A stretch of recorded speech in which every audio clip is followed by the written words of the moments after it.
নমস্কার বন্ধুগণ, শ্রী শ্রী জগদম্বার চরণ স্মরণ করে আমি আজ কবচ সংস্কার বিধি সম্পর্কে কিছু বলতে চাই। যিনি কবচ বানাবেন বা যিনি ধারণ করবেন, উভয়কেই সংযত চিত্ত হয়ে থাকতে হবে এবং ভূমিসজ্জায় শয়ন করতে হবে। তেল ইত্যাদি মাখা যাবে না এবং নিরামিষ মানে তাও মশলা হলুদ ছাড়া নিরামিষ রান্না সিদ্ধ ভাত খেয়ে সেই কদিন তাদেরকে অবস্থান করতে হবে। ত্রিসন্ধ্যা স্নান করতে হবে। স্নানান্তে গাত্র মার্জন হবে, কিন্তু চুল আঁচড়ানো যাবে না, মাথা মুছে ওইভাবেই থাকতে হবে এবং নখ বা শ্বশ্রু প্রভৃতি কিছু কাটা যাবে না। এইভাবে শুদ্ধ চিত্তে সেই সময় থেকে সেই কবচ তৈরি করতে হবে। আমি বগলামুখীর কবচ নিয়েই বলছি। বগলামুখী খুবই প্রচলিত বিদ্যা, তন্ত্রের অষ্টমী বিদ্যা, এবং এখন বর্তমানে বগলামুখী নাম একদম মুখে মুখে ছড়িয়ে রয়েছে। তাই আমি সেই বগলামুখীর কবচ সংস্কার বিধিটা বলছি। প্রথমে আমাকে সকালে গিয়ে হলুদ ক্ষেত যেখানে আছে সেইখান থেকে কাঁচা হলুদ আমাকে তুলতে হবে। সেই বগলামুখী মন্ত্র জপ করতে করতে সেই হলুদগুলো তুলে ফেলতে হবে। এবার কলকাতায় বা এইরকম জায়গায় তার হলুদের গাছ নেই বা হলুদের চাষ নেই, সেখানে কি করতে হবে, বাজারে আমাদের কাঁচা হলুদ পাওয়া যায়, সেইখান থেকে সেই কাঁচা হলুদ আমরা কিনবো। কেনার সময় কিন্তু ওই বগলামুখীর মন্ত্রটা আমাদের জপ করতে করতে কিনে নিতে হবে এক দামে, এবং কিনে বাড়িতে নিয়ে আসবো। নিয়ে এসে সেই মন্ত্র জপ করতে করতে সেই হলুদগুলোকে আমি খণ্ড খণ্ড করে ফেলবো। 108টা খণ্ড করে তার ভেতরে নারকেলের শিক আর কি, নারকেলের ওই ঝাঁটার কাঠি, সেগুলো আমি ঢুকিয়ে দেব ফুটো করে করে, এক একটা করে এক একটার মধ্যে এই যে কয়েকটা ধরে সেইভাবে এতটা করে সাজিয়ে রাখলাম।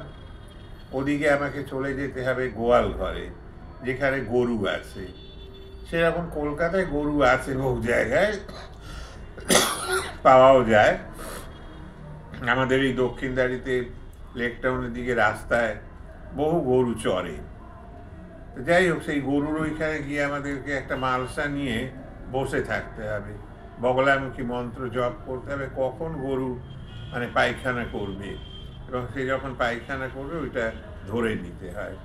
ধরে নিয়ে মাটিতে যেন না পড়ে সেই গোবরটা নিয়ে আসতে হবে।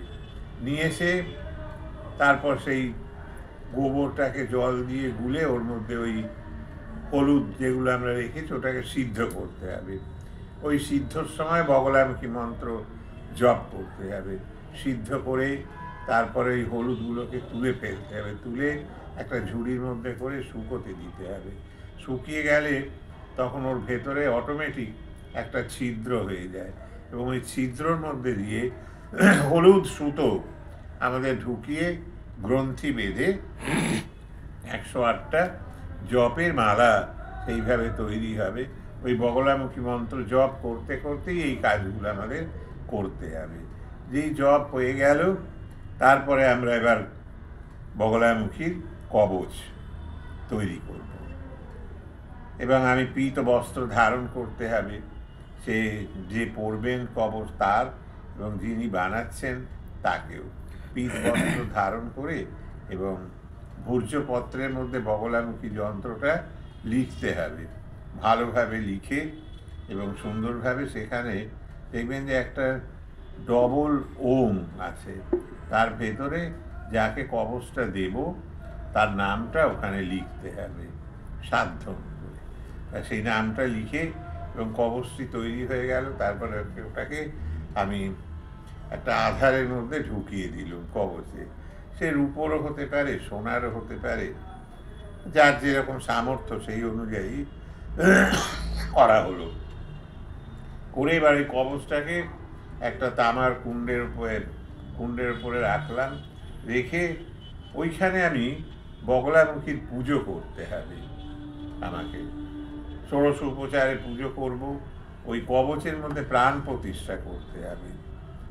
আং হ্রিং ক্রোং ইত্যাদি মন্ত্র দিয়ে প্রাণ প্রতিষ্ঠা করতে হবে। প্রাণ প্রতিষ্ঠা করে সেই কবচটার পুজো করতে হবে। পুজো করে এবং ওইখানে বসে ওই মানে হলুদের যে মালাটা তৈরি হলো ওই মালাটা নিয়ে জপ করতে হবে মন্ত্রটা। বগলামুখী মন্ত্রে 1,00,000 জপের বিধান আছে। 1,00,000 জপ তো একা হয় না, সম্ভব না তাড়াতাড়ি। ওই জন্য আমাকে আরও ব্রাহ্মণ নিতে হবে, নিয়ে সেই মালায় জপ করতে হবে। হলুদের মালা যদি ওইভাবে সব কটা না করা যায়, একটা জিয়াপুতা বলে একটা ফলের বিচি পাওয়া যায়, সেটা হালকা হলুদ রঙের, সেই মালাতেও জপ করা যায়। সে মালাটাকে সংস্কার করে নিতে হবে মালা সংস্কার বিধিতে। তো জপ করতে হবে, জপ করে জপের দশাংশ হোম করতে হবে। সেইখানে আমরা পিঠ পুষ্প হলুদ রঙের ফুল দিয়ে এই হোমটা করলাম। হোমের পরে তর্পণ, তার দশাংশ, অর্থাৎ 1,00,000 জপ হলে 10,000 হোম হবে। তারপর 10,000-এর দশাংশ মানে 1,000 তর্পণ হবে। 1,000-এর দশাংশ মানে 100 বার অভিষেক হবে।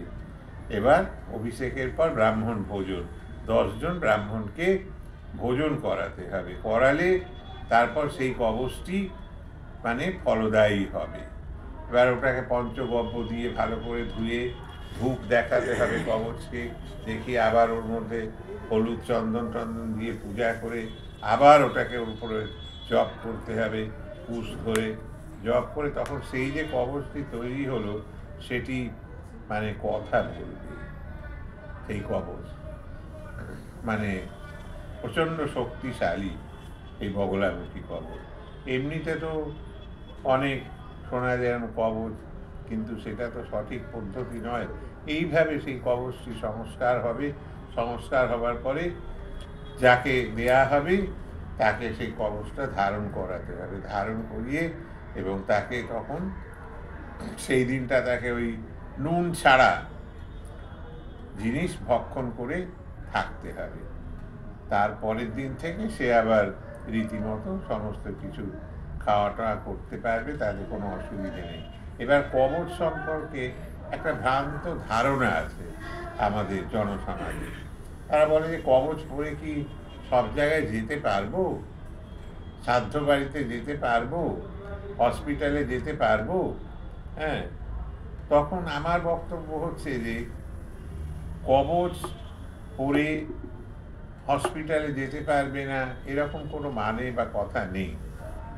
আমার তো হসপিটালে যারা এনআরএসে নার্স আছেন, ডাক্তার আছেন, তারা তো আমার কবচ ধারণ করে রয়েছেন অনেকেই। কই, সেখানে তো কোনো অশৌচ হবার কোনো কথাই নেই।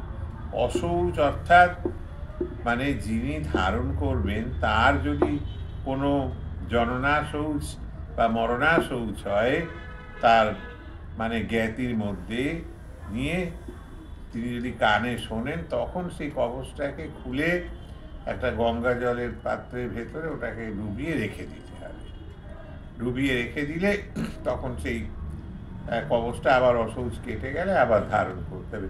এইটুকু ব্যাপার আছে। নাহলে এমনি কোথায় শ্মশানে মশানে সব জায়গায় যেতে পারবেন কবচ ধারণ করলে। কোনো বাধ্যবাধকতা নেই যে এখানে যেতে পারবে না, ওখানে যেতে পারবে না, তা নয়। এই হলো শুদ্ধি তত্ত্বের ব্যাপার নিয়ে আমি বললাম কবচের জিনিসটা। আর রত্নে কোনো রত্ন তো কোনো অসুবিধে হয় না, হ্যাঁ, সেটাও ওইভাবেই মানুষ ধারণ করে তার শুদ্ধিকরণ করে নিতে পারে। তো বগলামুখী নিয়ে আমি বললাম, যেহেতু বগলামুখী এখন সবাই বলছে যে খুব মানে খুব প্রচলিত, যেন মুখে মুখে মনে হয় যেন খুবই সহজ, কিন্তু খুব সহজ নয়। বগলামুখী মন্ত্র, বগলামুখী যন্ত্র, বগলামুখী তন্ত্র ইত্যাদি দিয়ে কাজ করতে গেলে নিজেকেও খুব সংযত চিত্ত হয়ে সেই কাজ করতে হবে, করলে অটোমেটিক ফল পাবেন। এবং এইখানে বগলামুখীর হোমে, ওই কবচের হোমের মধ্যে ঘি, মধু, চিনি, শর্করা সমপরিমাণ মিশিয়ে হলুদ রঙের ফুল, যে কোনো হলুদ রঙের ফুল দিয়ে আমরা তার হোমটা করতে পারি। হোমটা করলে তারপর সে কবচটা আরো শক্তিশালী হয়ে ওঠে। প্রত্যাহুতি দিতে হবে কবচের উপর, একবার আহুতি দিলে প্রত্যাহুতি কবচের উপর পড়তে পড়তে সেই কবচটি পুরো সঠিক এবং কাজ করবে। এবং যিনি ধারণ করবেন কবচ, তার প্রতি একটা নির্দেশ থাকে যে প্রতিদিন তিনি একটি তুলসী পাতা সাদা চন্দন মাখিয়ে ওই কবচের ওপর লাগিয়ে রাখতে পারবেন। লাগালে সেইটা প্রচণ্ড ফল হয়। হয়তো আপনারা বলবেন যে তুলসী পাতা কেন? তুলসী তো হচ্ছে নারায়ণের ব্যাপার, এটা তো শক্তি, এখানে তুলসী পাতা কেন? আছে, কারণ আছে। যেহেতু বগলামুখীর আরাধনা প্রথমে করেছিলেন নারায়ণ, কেন? তখন জগতে প্রবল ঝঞ্ঝা হচ্ছে, পৃথিবীর সৃষ্টির প্রাক্কালে ঝঞ্ঝা, সেটাকে থামানোর জন্য, স্তম্ভনের জন্যে নারায়ণ ঋষি তিনি বগলামুখীর আরাধনা করেছিলেন প্রথম, যার জন্যে তুলসী পাতা সেইখানে কবচের ওপর লাগালে কবচটির ফল অব্যর্থ এবং খুব ভালো হয়। এ আমার পরীক্ষিত সত্য। এই বলে আমি আজকে বগলামুখীর কবচ সংস্কার বিধিটা শেষ করলাম। পরে কিছু জানার থাকলে আপনারা বলবেন। এবং এইভাবেই সমস্ত কবচগুলোরই সংস্কার হয়, যার যেরকম লেখা আছে জপ করার সেই রকমই সংখ্যায় জপ করতে হবে।